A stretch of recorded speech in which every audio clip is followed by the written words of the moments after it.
Welcome back, my darlings. So I finished the muff off camera, and he is very useful. He's very, very warm. But there is one thing missing, and that is that most muffs have a cord that runs through them that you can hook over your head so that you don't have to be constantly holding it up if you need to get your hands out briefly before putting them back in. It makes it much simpler. So there are kind of three main options for that. There's things you can buy and things you can make. For buying, you could simply get a long length of ribbon or cord, which you would just thread through and then tie a knot in it. Seeing as this is a hand-knitted item, the other two options would be to knit something called an I-cord, which is where you have typically 3, maybe 4 knit stitches that you knit in a spiral. Very clean, fairly sharp look. Takes a fair amount of time, but one of the advantages that it has is that because you are increasing the length as you go, you can make it basically exactly as long as you want. The other option, since I also crochet, would be to crochet a cord to go around it. I wouldn't be comfortable doing it with just I wouldn't be comfortable doing it with just a chain, so I would want to have it with a single crochet across.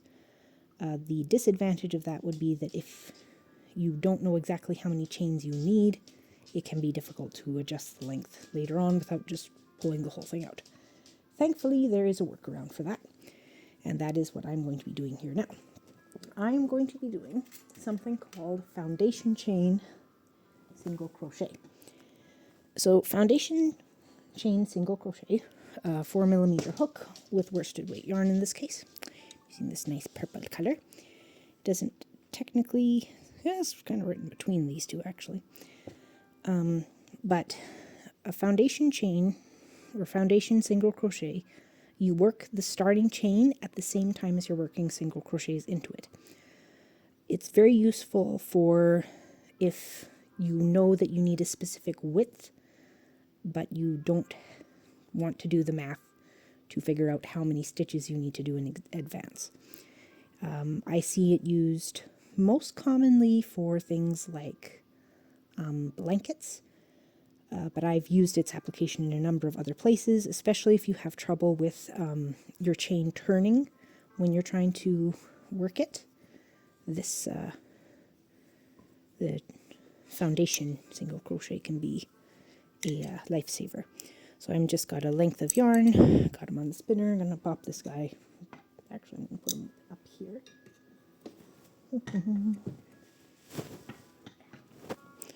Try not to bump into too much stuff. There we go. Yeah, sure, let's throw that on the floor. Why not? Sit up there. There we go. Okay. So, and another thing I recently learned is that if you make the slip knot with the tail of your yarn, not the working of yarn, it actually makes it much easier to tighten it after the fact. Okay, so slip knot on the hook. We're going to,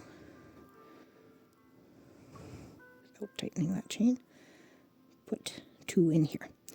We're now going to go, see how we've got 2 chains. I'm going to go into here on the first one. I'm going to pull up a loop. That loop is now the chain of the foundation chain single crochet. So we're going to pull up another one. This one is now the pulled through loop of the single crochet. Another loop, pull through, there's a stitch. Back to the chain, go through 1, loop, chain stitch, the bottom of the single crochet, full single crochet, back into the chain stitch. So you'll see you have the one long, you have a short one, and you have another long one. You're going into the long one here, through and through them all, through the chain, make the bottom, complete the single, make a chain. Bottom, single, into the chain, make the bottom, make the single.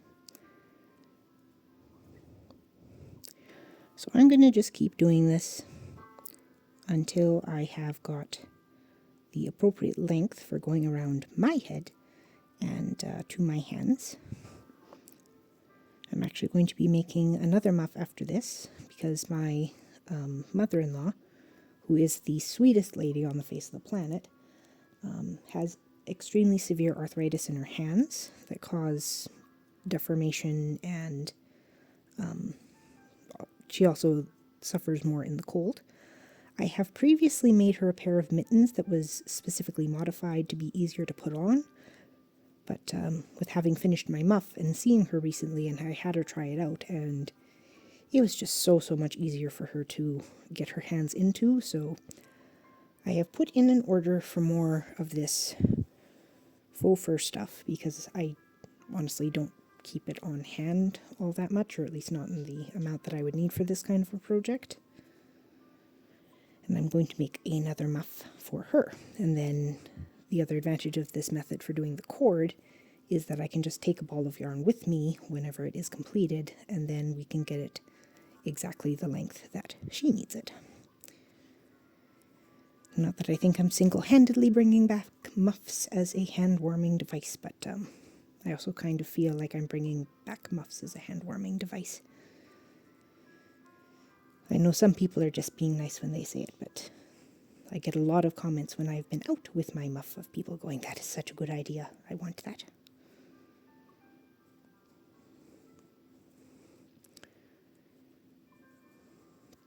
My voice probably still sounds a little bit rough, but it is slowly getting better. Yes, I did press record.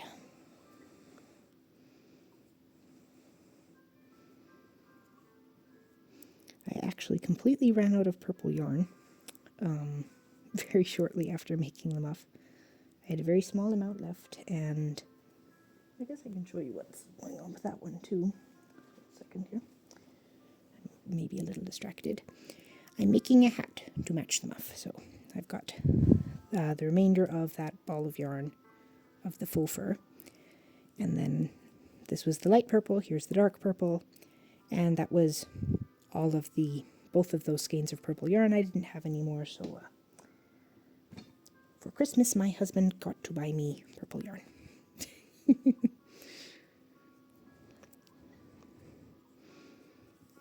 If you ever drop it and not sure where you are, just have a look. So I can see here that I've got long, short, and long. So I know that I am ready to go back into making a foundation chain there. I do apologize if I'm somewhat rambly. I probably will settle into just quietly crocheting soon.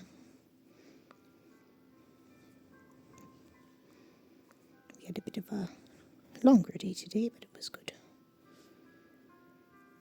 And at some point my older son is going to come out for me to come and tuck him into bed. He's getting to be quite a voracious reader, and he will either read until he finishes the book that he's reading, or until one of either me or my spouse goes into his room to inform him that it is an hour past his bedtime and that he does actually need to sleep.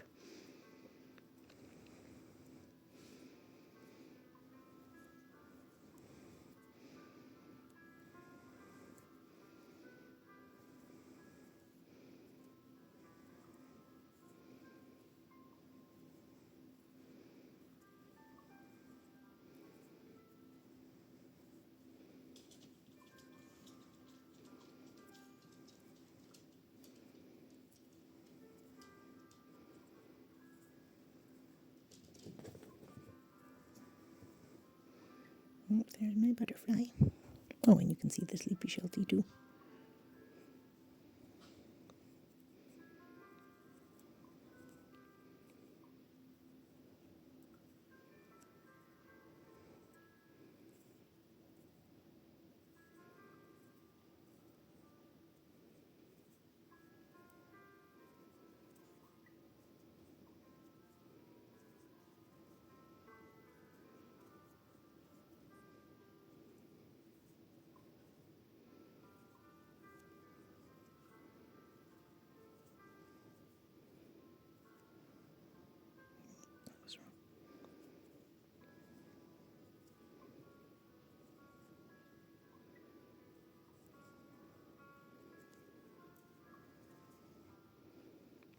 I guess I should actually show. So see, I've started the chain one.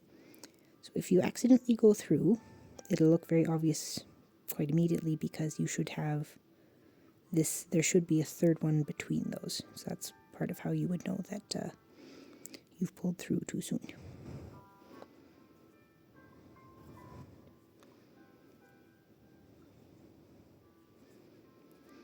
Basically, you can put in foundation chain or foundation single crochet into any project that starts with a chain and then immediately does at least one row of single crochet. If you do find that this is a stitch that you prefer using. It does also make it a lot easier to count. So you have your nice clear V's, and then each of these little almost C shapes is a very easy thing to count. Does have a very neat edge on that. It's quite nice. It is a very useful stitch to have in your repertoire. The really funny thing is that I would not know this stitch if it weren't for me having to learn it to make a blanket that I made, I guess that would be last year. And that is a reason why I would suggest not to be afraid of taking patterns that are technically a little bit more complex than what you're used to, because unless you have cause to learn, there's not always very much motivation to learn a new stitch or something. Actually, on that note, I should probably continue that little Basic Stitches coaster series. I have not forgotten about it. I've just gotten caught up with other things. At some point here, I will try putting this thing around my head and see what the length is on it.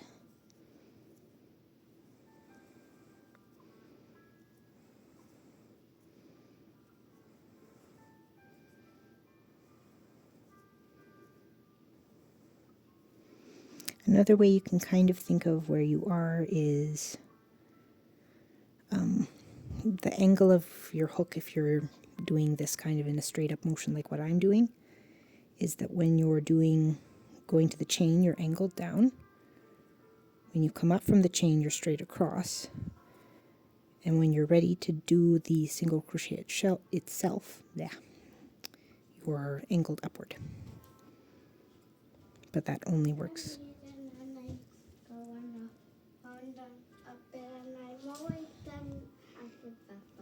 Okay, sure.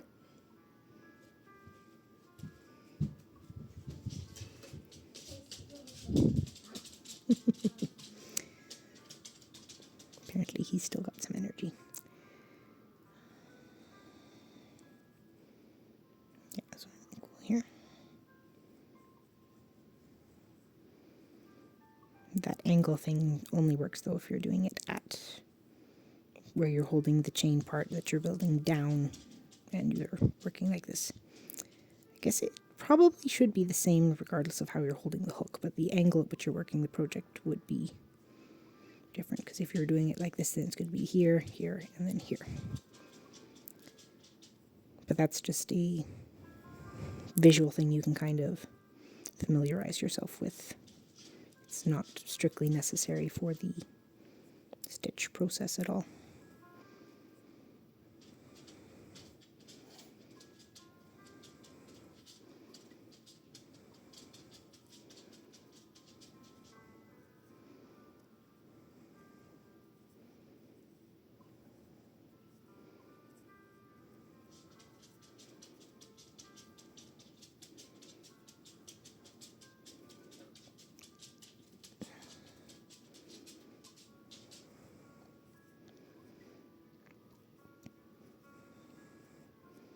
With the speed at which I'm crocheting, which is, I would consider a fairly leisurely pace, this is probably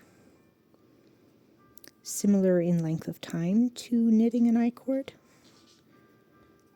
course, if I was crocheting faster, because I can, I just don't typically force myself to, or if your natural speed of crochet was much faster than this, then it would be that much faster. Of course, if you were also very speedy at knitting, then that would make a big difference too. Trying out different methods is good for your brain, but by all means, feel free to use whichever one is your favorite.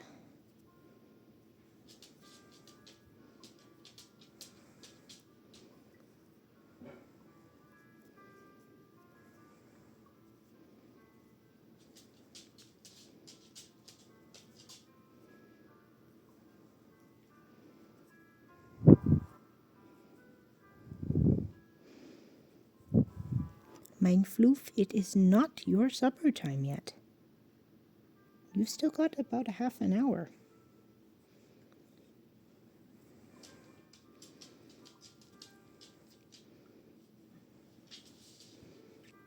It's either that or he's complaining that I picked the blanket up off the floor. I'm sure he would consider that to be a very, very valid complaint. Okay, let's see. How is that length? Just a little more. I also have to remember that I need to test that standing up, as that is the position I'm probably going to be in when I actually use the muff.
This also needs to go through there. See, about elbow length.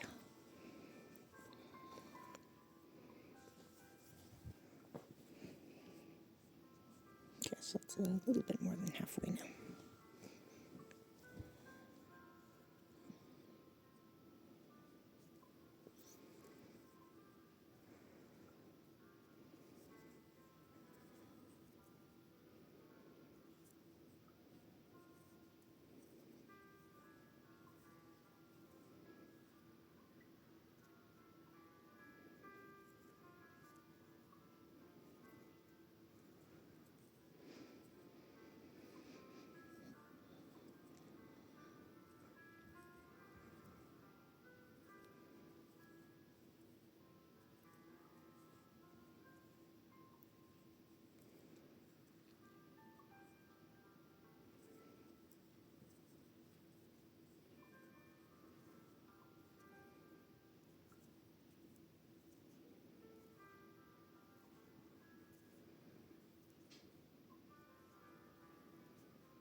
come take you in soon.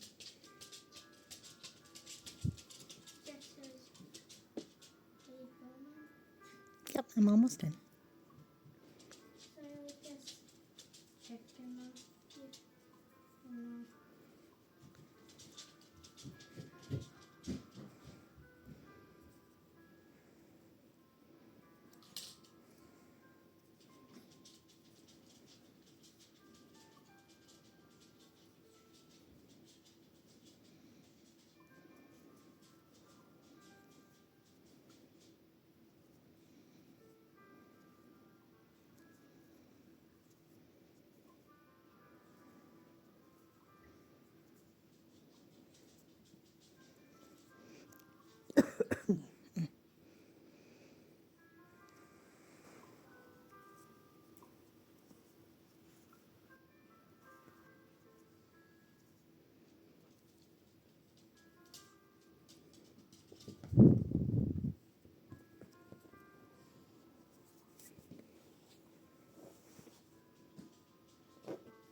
Yep, that's a good length.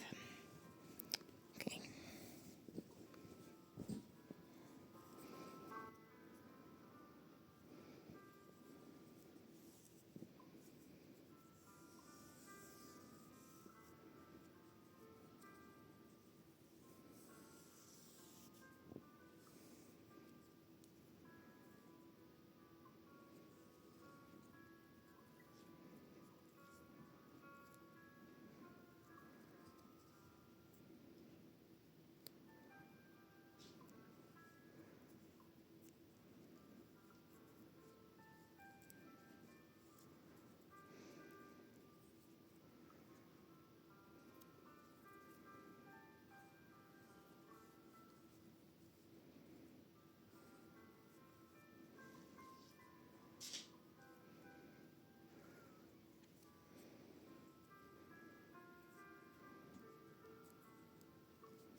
Myself a generous tail on here for sewing.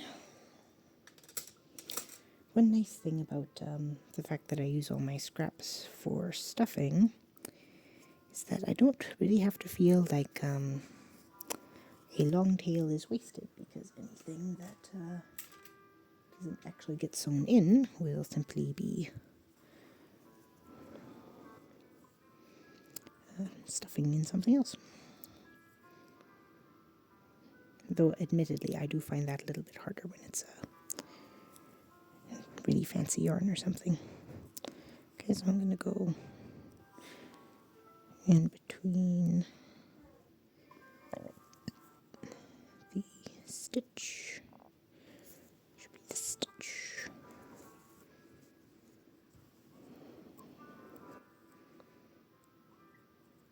Back through this one.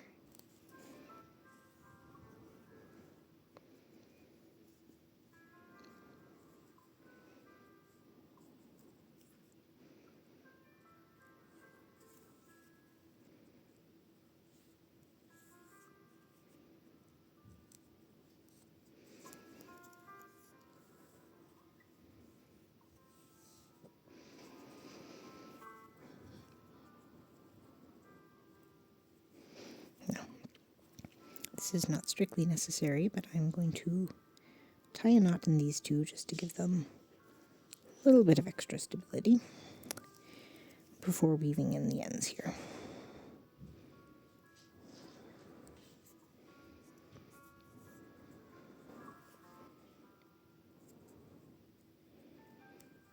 I'm going to go through several stitches like this. I am splitting the yarn to some degree, which is much easier with a metal needle than it is with other kinds. But as long as it's willing to move through it, then it doesn't matter too much.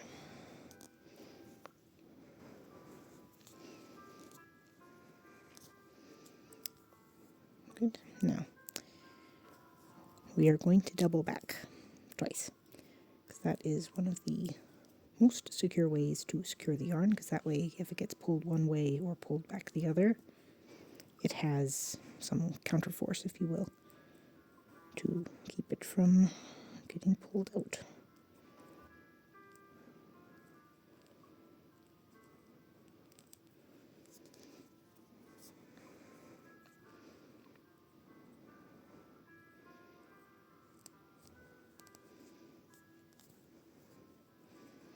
And then back once more.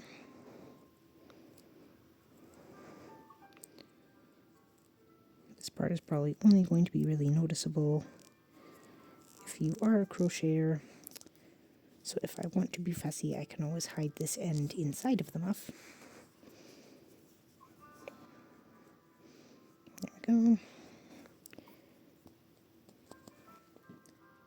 This part can be chopped off.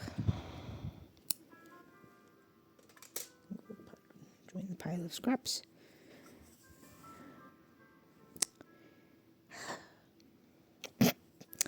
I have made a mistake. Yes, I have. This needed to be through the muff. So I get to unpick this then. Depending on how this process goes, I might just make another one.